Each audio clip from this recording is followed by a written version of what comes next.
Okay, we are done with looking at Paul, at least for now. So what that means for us is when we come to start studying these letters individually, we're not going to address who the author is because we've been doing that for the past 2.5 weeks, give or take. If you count 2 Sunday nights ago, then it would be 2.5 weeks.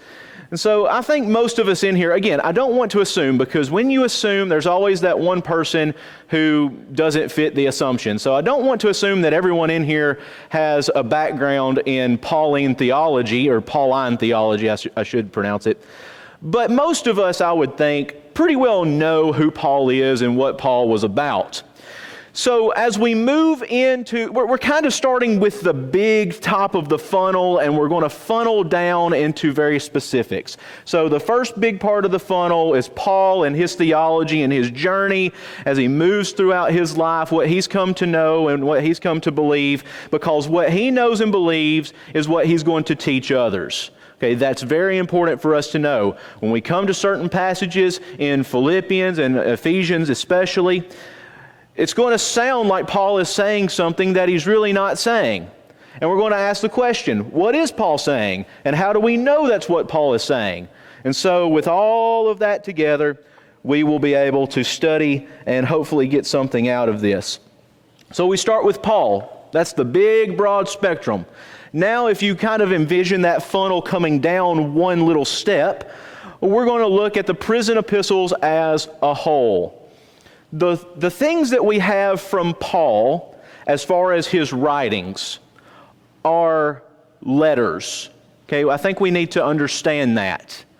Letters fit a certain genre, and letters have to be understood in that particular category. Take, for example, John's Revelation. What literary category would you put John's Revelation in?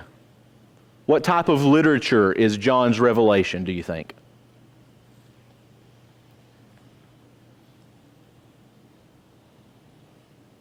Literally anyone. Most of the time people say it's apocalyptic, isn't it? John's Revelation, I promise I'm going somewhere with this. John's Revelation uses apocalyptic literature, right? But what does chapter 1 say? It's a letter to the 7 churches. So when we study the apocalypse of John or the revelation of John, we have to study it from an epistolary standpoint, along with the apocalyptic and all of that stuff, but we have to understand it as a letter. The same is true with Romans, 1st and 2nd Corinthians, really all of Paul's corpus, right? Because I think too many times we go to these doctrinal treaties such as Romans and Ephesians, and we say, well, there's so much theology here, and then we forget that it's sent to a specific group for a specific purpose. We don't want to do that. So that's really our goal tonight, is to look at all of these together as what they are, as letters. So as we begin looking at this, we're going to ask a couple of questions revolving around, why would you write a letter? What purpose does a letter have in the first century? Well, there are a number of things. In the first century world, the ancient people loved writing and sending letters. We do as well, believe it or not.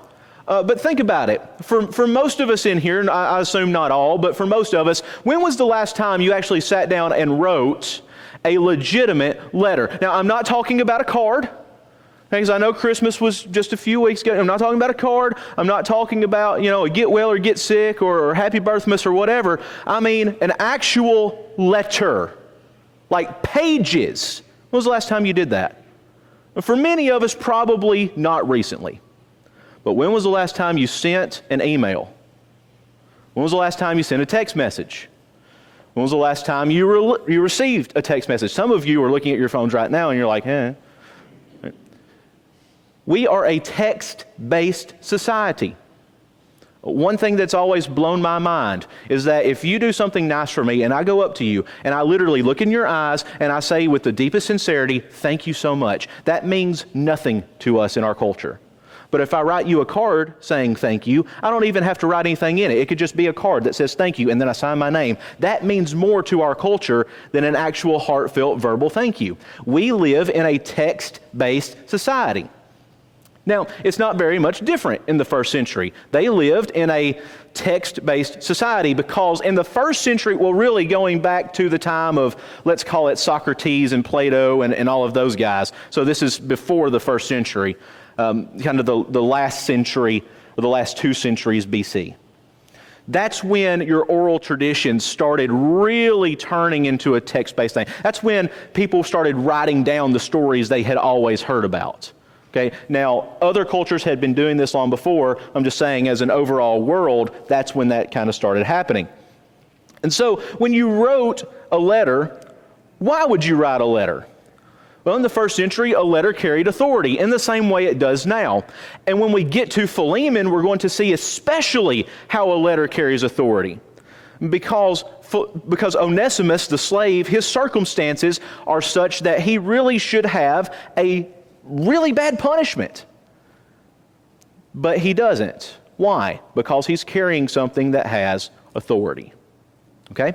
So these letters are used in place of physical presence. Perhaps some of you will be associated with the idea of a seal or a signet ring, something like that. These became very popular. Really, they were invented in about 3000 BC. And it was the same purpose as a letter almost. You know how when you write a letter, you sign your name at the bottom and that's the authority? Right? And we do it today when we sign legal documents. What is a signature? A signature is a promise that you're going to follow what is put on the page. Well, in the ancient world, both the ancient Near East world and the first century world, signatures were used to some extent, but mostly they were used with seals. And so you would have a cylinder seal or a signet ring or something like that that would be used in place of your physical presence. By the time you come to Paul's world, those have started going by the wayside. They are still sealed, yet they still use seals, but the letter itself holds the authority. It's not the icon on the seal anymore. It's the letter itself and the contents of the letter. In the first century, it is not uncommon for an author to use a secretary. Now, you've heard me use this word before. It's the word amanuensis. And this gets a lot of people, especially really conservative Christians, which I would assume, again, I'm not speaking for everyone, but I assume that we all are. This gets conservative Christians really upset because we wonder, what does this do to the doctrine of inspiration and inerrancy and infallibility and all of that? Well, the way letter writing worked in the first century was you as the author are not necessarily the same person who puts pen to paper. Okay? So most people in the ancient world can't write. A lot of them can read, but very few of them can write. Now that's very confusing for us because we learned reading and writing at the same time throughout school. They didn't. You learned what you had to use. Very few people could write. And so it's not uncommon for an author, so the originator of thought, that's what author is, to hire a secretary or an amanuensis or a scribe or whatever word you want to use to call them. And they wrote what you said. Now, also in the first century, it's not uncommon for multiple people to author a document. A good study, I should have done this before class, but I didn't know I was going to bring it up, so it doesn't matter. How many of Paul's documents is Paul the sole originator of thought? I don't know. Somebody can go throughout and look. But if you see in chapter 1, verse 1, and it says Paul and, so Paul and Silas, Paul and Timothy, so-and-so, then who really wrote that? It wasn't just Paul. And that's a big mistake that we often do. I believe Philemon is actually one such example. I think Philemon is written by both Paul Paul, a prisoner of Jesus Christ, and Timothy, our brother. So, who wrote the letter? Well, both of them did. So how is it inspired? Are both of them inspired? Sure, I have no problem believing that. what's probably going on, at least with the letter of Philemon, and I'm sorry to keep talking about it, but it's the one that's freshest on my mind. What's probably going on is if Paul is in prison in Ephesus, and I believe that he is, Timothy is the preacher for the Ephesian congregation. Timothy is probably coming to Paul on either a daily or every other day basis, trying to take care of him, seeing what he needs, how he can be helped out. And Timothy is probably the one who puts pen to paper. Now that also means that Timothy can spout out ideas and what we need to do and things like that. You might recall last week we were talking about why some people believe that certain letters that are attributed to Paul don't actually belong to Paul, why they believe that. I'm not saying that's true, but that's why they believe it. And one reason is, when you read it, the language seems very different than a letter that we know belongs to Paul. Now, why would that be? Well, I think two reasons. Number one, you can't limit language. I would sound very different in an email that I wrote to the elders than I would a text that I wrote to my wife. Okay, so you can't limit language. But number two, if you use an amanuensis, they have the ability to change the words or to make it, let's call it, better Greek. And so if I had someone whose English was their second language and they wanted me to write a document for them and they were spitting out bad English, would it be wrong for me to correct it? Not at all. It'd be very appropriate. So what does that do to inspiration? Well, it still makes it inspired because the meaning is still there. Okay? So we'll talk a little bit more about that in just a moment. Well, no, we won't, because it's the last thing I want to talk about on this slide. When we start talking about the scribe, the amanuensis, whatever, secretary, whatever you say, people get really worried about that. Don't be. Because once the document was written, the author was expected to check the final draft. One thing I have learned from being in school as long as I have, and teachers in here, you can sympathize with me. Always proofread your work before turning it in. Always. First century was no different. They always proofread their final draft. What does letter writing look like in the first century? Well, it's very different from what we might think of. Most people didn't use desks. And you don't sit down at a desk. And by the way, Paul is in prison. Even if you think Paul is in Rome under house arrest when he's writing these letters, which I don't think he is, but you're welcome to think that he is.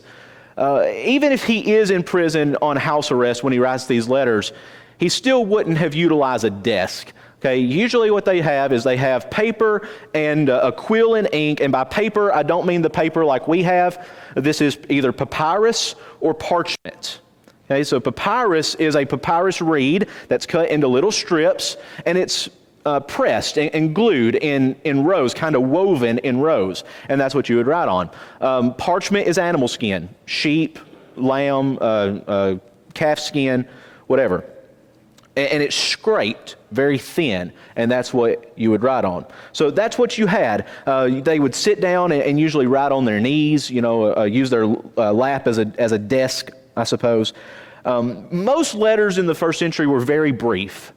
So again, to go back to, as you've probably guessed, my favorite of the letters, Philemon, it's 25 verses long. And okay, let me ask you. In Paul's corpus, where does Philemon fall in our New Testament? Out of all the letters of Paul, where does Philemon put in our New Testament canon? At the end. It's dead last. But what letter of Paul was actually written last? You may know? 2 Timothy. So why does Philemon come last instead of 2 Timothy? Anybody want to take a guess?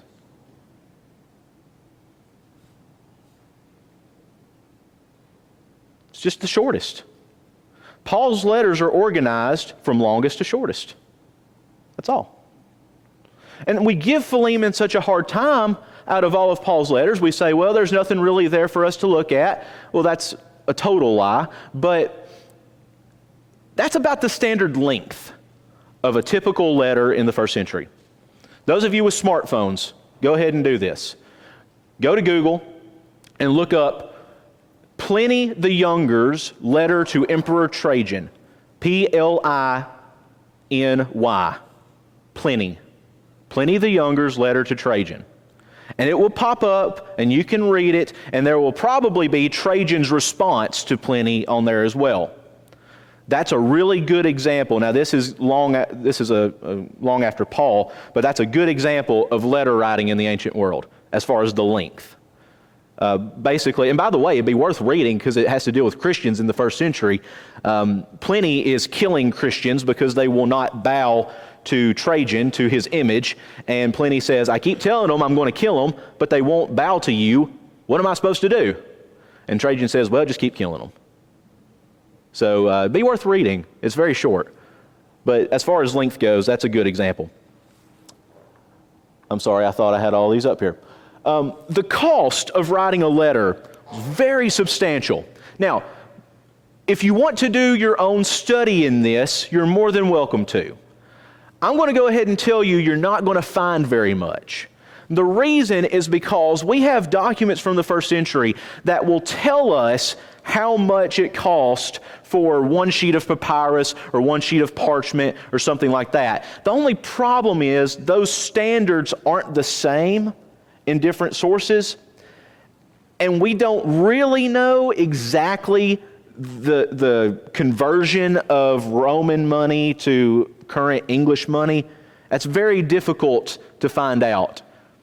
But that never stopped us from having an opinion, right? So take, for example, Paul's letter to the Romans.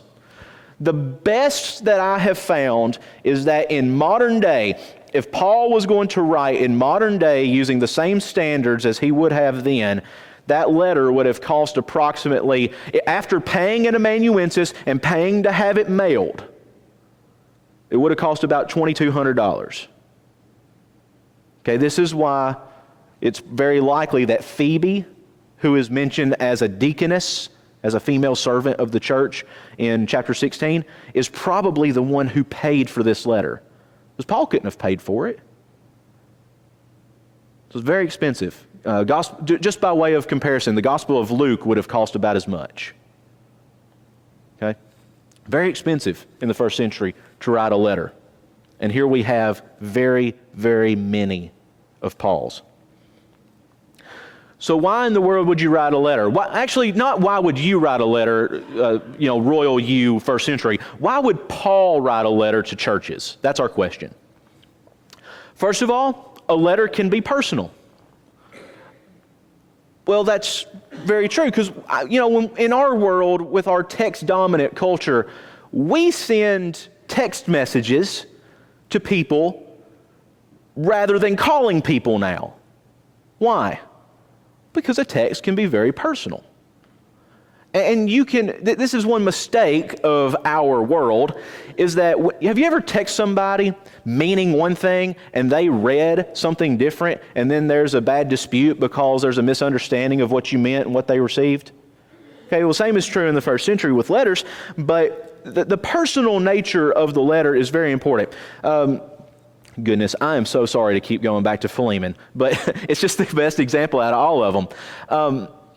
Philemon is often called a private letter, right? Well, it's not. In the introduction, Paul actually has 4 addressees. It's to Philemon, Apphia, Archippus, and the church that is in your house. That's a very public letter. Everyone in the Colossian congregation knows about this instance, and Paul is writing because everyone knows about it, and he wants everyone to know what the resolve is going to be. Now, just because it's not a private letter doesn't mean it's not a personal letter. And this is very different to Ephesians, which is going to be the first of Paul's prison epistles that we study. Ephesians doesn't mention anyone by name. No one. It's a very general letter. It's not specific at all. It's not personal at all. But does it have a personal feel? In other words, when you read it, do you feel like Paul is talking to you or to your circumstance? Well, sure you do. Okay? Number two, a letter can be authoritative. Paul is not really addressing any problem per se in Ephesians and Colossians. There are some issues that come up, but we'll look more at those when we get there.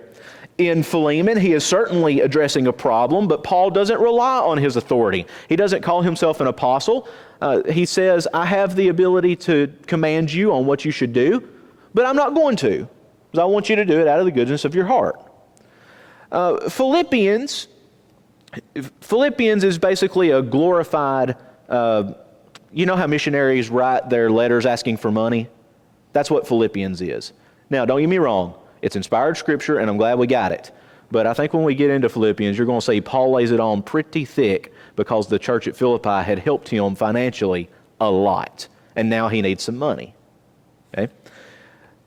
But the way to be authoritative in a letter lies with the author. It doesn't lie with the one who puts pen to paper or the one who brings it or whatever. It lies with the author and co-author, if there is one. And number three, a letter can be preserved. This is one of the most amazing things about the New Testament, let alone the Bible, period. God knew what he was doing when he established civilization in the ancient Near East, in the areas of Egypt and Mesopotamia. That's where the world began, right? According to history. God knew what he was doing. The earliest development of writing is called cuneiform writing. Cuneiform writing is on clay tablets. You take a sharp object, they call it a stylus, and you press your little lines and symbols into clay, and it dries. Having such an arid environment allows us the ability to look at texts that are thousands of years old. It's absolutely incredible. The same is true for the New Testament documents. A lot of times, Paul's prison letters, especially Ephesians, gets attacked because if Paul is in prison in Ephesus, we talked about this briefly, I think, a week or two ago. Could he not have just told Timothy what to tell the Ephesians? Or could he not have just told Archippus what to tell the Colossians? Well, sure he could have. He could have told them. But what happens when you tell someone to relay that message to someone else? The message gets skewed. It's like that old game of telephone. You remember playing that game? You start with one person, whisper it in their ear, it comes all the way back around, and by the time you get to the end, it's completely different than what it originally was. Okay? Same thing. So not only do you have the preservation of those words to its original audience, but you have the preservation of the text for us today.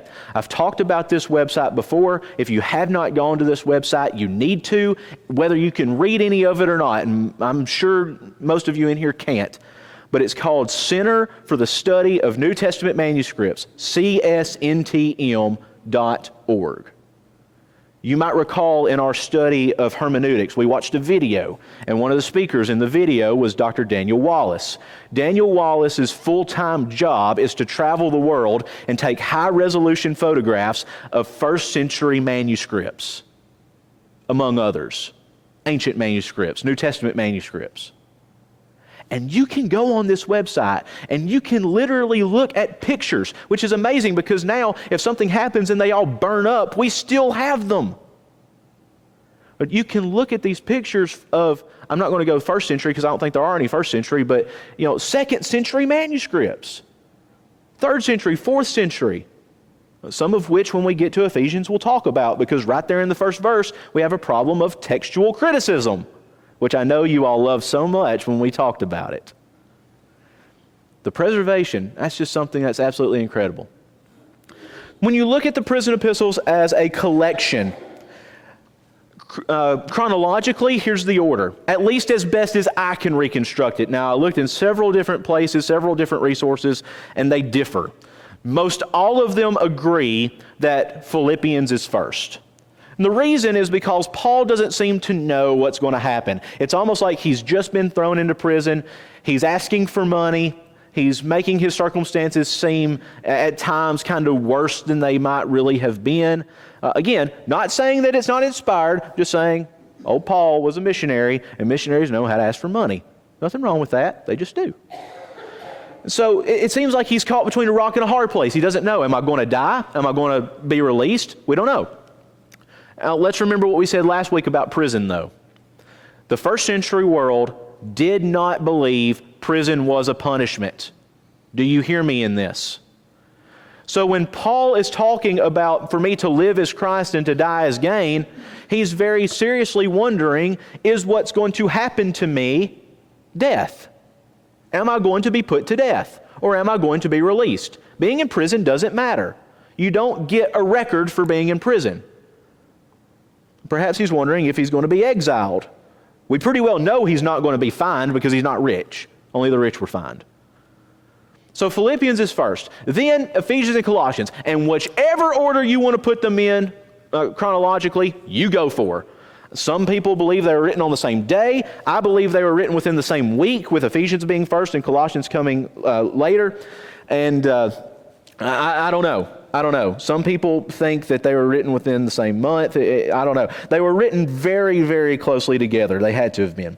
And then lastly, everyone's pretty well in agreement of Philemon, because Paul is very confident at that point that he's going to get out. He tells Philemon, I'm coming to you, and not only that, but I'm coming soon. Prepare for me a guest room. That's what he says. We talked about this already, so we'll go on.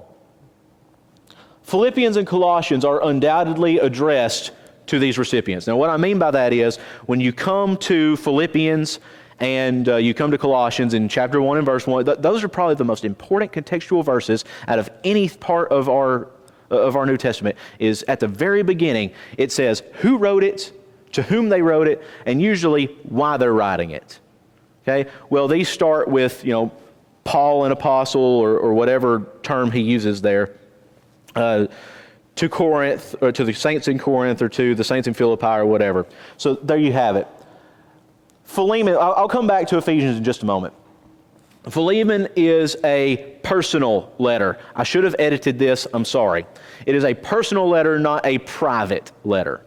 So a private letter would be a letter, let's call it 1st and 2nd Timothy and Titus. Those are private letters because they are only addressed to one particular person. Well, not so with Philemon. Philemon actually has 4 recipients, and one of which is a very plural recipient, the church that is in your home. Now, we don't know how big the church in Colossae was. I think it was substantial, but other people would disagree with me. Let's talk about Ephesians for just a moment. Let me make sure I don't have this already. Okay.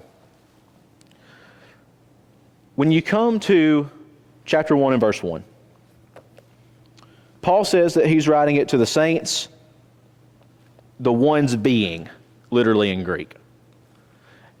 Now, is everybody there at Ephesians chapter 1 and verse 1? You don't have to be. I just hear pages turning. I don't want to go too fast. Raise your hands, please, if the words in Ephesus are in brackets. Anybody's? Really? No ones are in brackets. How many of you have a footnote on the words in Ephesus? Raise your hand. Really? I am shocked. Okay. Well, let's talk about it. To whom was this letter sent? Well, the letter actually doesn't give us any clues, because the letter is very general. It doesn't name anyone, so we don't know. The words in Ephesus, if you look in your Bible, you will likely have a footnote or a marginal note or something like that says, these words are not in the oldest and best manuscript. Now, we talked about this a couple of weeks ago. What does that mean? I looked today at the Center for the Study of New Testament Manuscripts at these documents.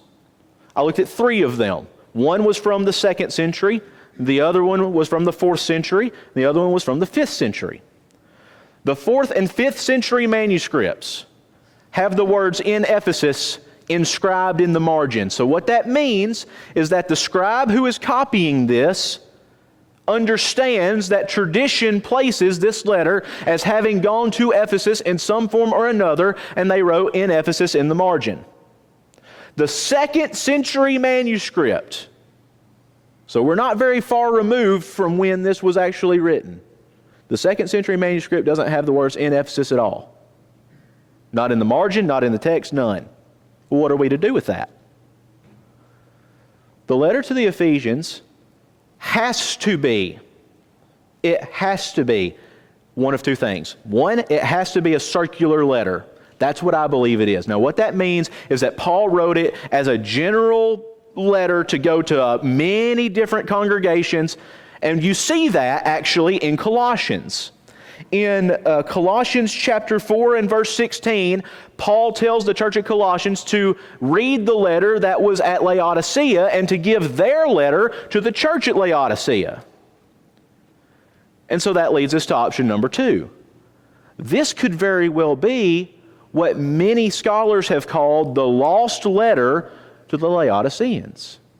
Because we know from Colossians 4:16 that there was a letter sent by Paul to the Laodiceans. Now, what I believe is happening here, and I'm sorry to get so deep, and I hope that we're all together still. What I believe is happening here is that Paul wrote this letter with no particular recipient in mind. No direct recipient. He had recipients, just no direct recipient. And when it was done being read in Ephesus, then it went to Colossae. And after Colossae, it went to Laodicea, or vice versa, or whatever the order was. And after that, it went to Philippi. And every church it went to, they copied it and sent it on. Now, call me a heretic if you want to, but that is not uncommon in the 1st century. And it's not uncommon for Paul. Think about it. How do we have literally thousands of manuscripts if they weren't circulated? Well, they were circulated. And when they were circulated, they were copied. Right? And that's why we have the copies of the copies of the copies that we have. Okay. We got about 5 minutes left, so let's go ahead and talk about Ephesians since we're talking about it now. Ephesians is a beautiful letter split in half. You basically have chapters 1 through 3 that deal with one thing, and chapters 4 through 6 that deal with another that we'll talk about a little bit later. When was this letter written? Well, it depends on where you place Paul in prison. If you place him in prison in Rome on house arrest, then it's going to be around the late 60s, early 60s, 60 to 62. Or if you place him in prison in Ephesus, then it's the early to mid 50s. Now, there are some liberal scholars who say that it doesn't date until around 80 or 90. And just by point of reference, that's when John is writing Revelation. Okay? And the reason they say this is because the earliest reference to Ephesians that we have in other extra-biblical sources does not come until 1 Clement and some others. Now, there's some discussion as to whether or not 1 Peter quotes Ephesians or not. You can be the judge of that. The problem with this view is that it assumes that Paul was alive, or that whoever claiming to be Paul, whatever, was alive to see the fall of Jerusalem. Jerusalem fell in AD 70. You know, Paul never once talks about the fall of Jerusalem. And don't you think that for a national Jew, that might be something you want to talk about in your letters? Well, Paul never does. So I think we have every good reason to believe that he died before the fall of Jerusalem. There's some other problems wrong with that, but we'll move on. We talked about this already, so I'm going to skip that. What is the purpose of the letter? Every letter is written with a purpose. There are 5 particular purposes here.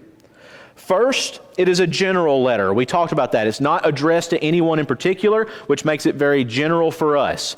Remember, our goal with studying the Bible is to say that it's written to them for us. And so we have to study it as they would have studied it first before we can ask, what does it mean for us? Well, this is a very general letter and talks about very general topics.